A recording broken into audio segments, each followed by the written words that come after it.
I don't do many NECA figure reviews. I have done a few, but this time I'm just going to talk about the Secret of the Ooze Ninja Turtles figures.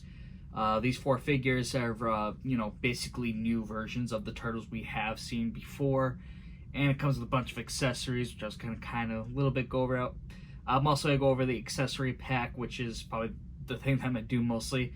I'm not necessarily doing figure reviews on these guys because I just kind of wanted to do a quick look and pretty much see what you can do with the accessories. Because if you guys see most of my figure reviews, I use the NECA backdrops, and I thought some of the accessories were kind of cool and would fit in for other figures and such to enhance the display. So I'm just going to look at the figures accessories really quick. You know, they come with TGRI canisters. One's empty, one's full, and then one can split apart, break in half like that. Just like how you see it in the movie. Come with pizza slices. A few of them are eaten up. You get all the weapons for the turtles like they've used previously. Michelangelo, you get some sausage links, sausage chucks, whatever you want to call them. Then you get fire extinguisher. I believe this is a loofah. I think one of the turtles were scrubbing their back. I'm not really sure what it is, but I think it's a loofah. Correct me if I'm wrong. And then you get a pizza box. That's empty. And obviously these 4 figures are updated from the previous movie.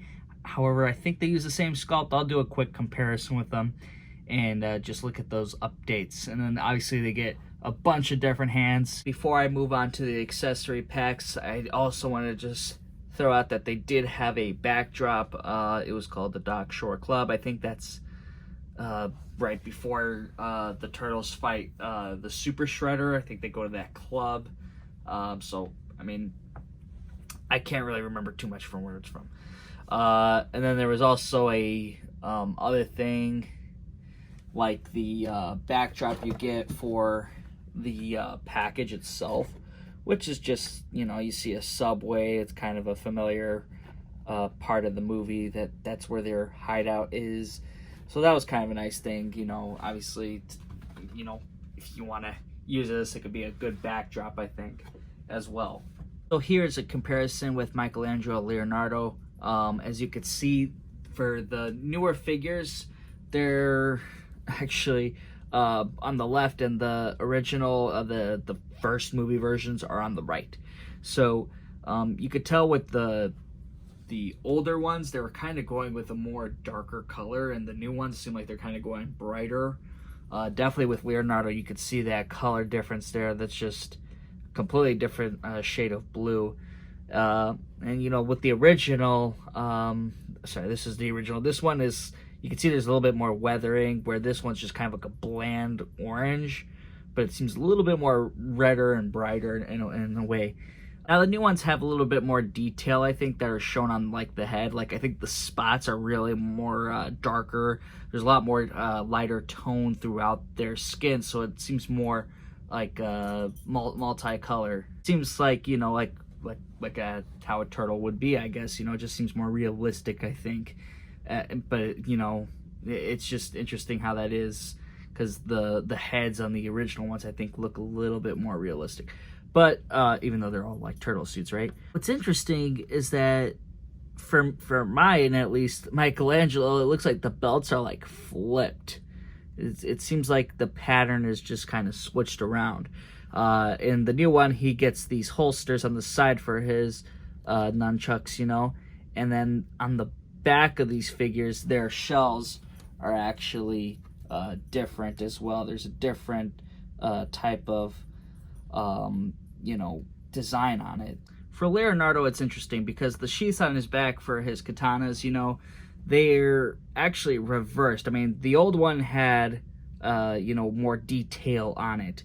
This one's just a blank color. And I actually kind of noticed that the plastic here is, kind of a little brittle, so it looks like it's cracking there.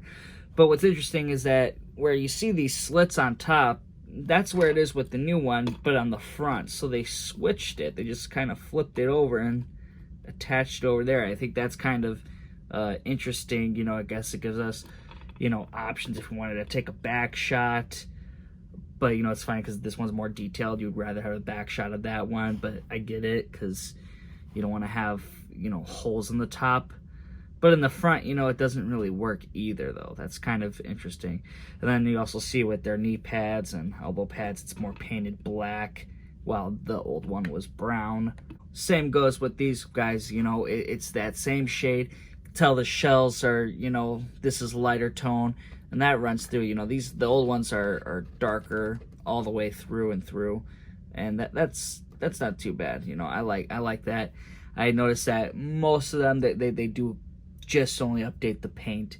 You know, you get kind of that same look on them being you know, kind of more realistic on the new one, I think, throughout that skin tone.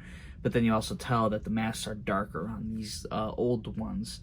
So it seems like there's just detail given in certain spots more than others compared to both versions from the movies.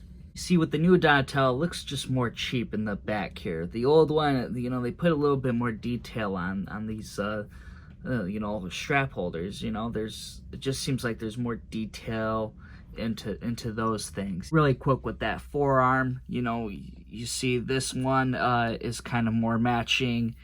You could just pop that right off, and you know, it would look a lot more like this forearm. But you know, they obviously only do this because of the strap here, which I guess it's a watch. I think that's what Donatello was using that for. But, you know, they wanted to show that from the scene in the movie. But you could pop off. Boom. There you go. And I guess maybe you could take this off too. Nah, you don't want to. You see, it's actually kind of ugly there. So I guess you need to leave that elbow pad on. But, you know, you just get this other guy here. Pop this one on. See how easy this is. I was kind of afraid this was going to break because I can't really trust NECA too much. With you know, quality control and things. But you know, now you have it. It looks a little bit more matched with his left arm. And just a quick back shot of Raphael. You can see his shell's just cracked. You know, they kept that the same. They didn't change that really. You know, his shell pretty much did remain the same. Accessory pack, we get multiple heads. You know, we get Leo. Another thing I wanted to point out with these heads, I forgot to mention, is that with their masks, you know, where it gets tied off, they used to be swappable, but these are sculpted in, so, you know, be careful with that. But anyways, here's Leo. He's being serious. You got Raph. He's smiling and looking very excited right now. If I can get it to focus. There you go. And then you also get a Michelangelo. Oh, no, I dropped him. You get Michelangelo, and he looks kind of more like, kind of just sitting there quiet, smiling. Kind of one of those awkward moments. And then you get Donatello, who looks pretty happy right here. And then you also get another Raphael where he is having tape around his mouth, which I also wish we kind of got, was where he was tied up to the pole. I wish we got the rope and the pole, you know. I think that would have been a cool add-on with the accessory, but I digress. Now moving on with the other actual accessories we get, I believe this is the same hat we've seen with Raphael in disguise. I can't remember. I'd have to do a comparison, but maybe it's different. The musical keyboard, you know, that looks actually really nice. I think this is actually cool. I feel like I want to throw this on some Marvel figures like Deadpool or something. I think that'd be cool. You get a newspaper, Ninja Rap is born. And then, you know, it's actually really impressive. This can actually open up too if I can try to get it. It's little papers. Yeah, so some images in there. So that's a cool little thing. We also get Toka and Razor when they're like babies before they change. Now, I think they're pretty much fixed in their position, except they can move their necks. And that includes for Toka as well. I think there's just a little bit of a part where you can move him. Now, his jaw is not movable, unfortunately, so he always has an opened mouth. But that's not too big of a deal. I think it's actually cool to just, you know, get a snapping turtle anyway. So anyway, you also get a pizza box, which is very similar to the one we got with the Turtle 4-pack. It's the exact same design, except there's 4 slices of like that mushroom pizza. They come with only 4. If I can show it properly. There we go. So, and I like the inside of those boxes. They always look like they're actually like used, like they do some cool printing there. You also get a suitcase with some stickers on there, and it can open up, and it looks pretty decent. If I can just show it, and there we go. So yeah, you see like there's some sculpted in straps, so that's a pretty nice thing to throw in. You also get a computer, you know, and it's that lab scene in Secret of the Ooze, which is pretty cool, you know. And then you get the keyboard, you know, so you get to reenact a lot of scenes here, or just use this stuff for other shots. You get some great things here, you know. So I think you get a lot of good things for toy photography. You know, you have the computer here, you get the chips, you get a broom here that, you know, this was at the beginning where Donatello is using basically his bow staff as a mop, and he's got 2 ends, so that's pretty cool. It's always got to be in a standing position, but hey, I get it. It's for the movie, so I think that is cool. You also get aprons. This is for, I believe, Donatello or Leonardo. I can't remember. You get the couple of scrubs when they're doing that wax on, wax off scene. A few drinking cups here. You get a chocolate candy bar. I forget what this was. I think it's just, I want to say it's popcorn, but I feel like that's too flat to be popcorn. Maybe it's something else. I don't know. Can't remember. And then there is this telephone, you know, booth thing, and I think this is actually really cool. And on the back of it, you got like a, you know, one of those holders, you know, for when you put a screw in, you want to put it in the wall. Here's the phone attached to the NECA diorama. I just poked out the brick wall, and then I actually kind of just switched it around. It kind of was loose, so it probably wasn't the best thing to use.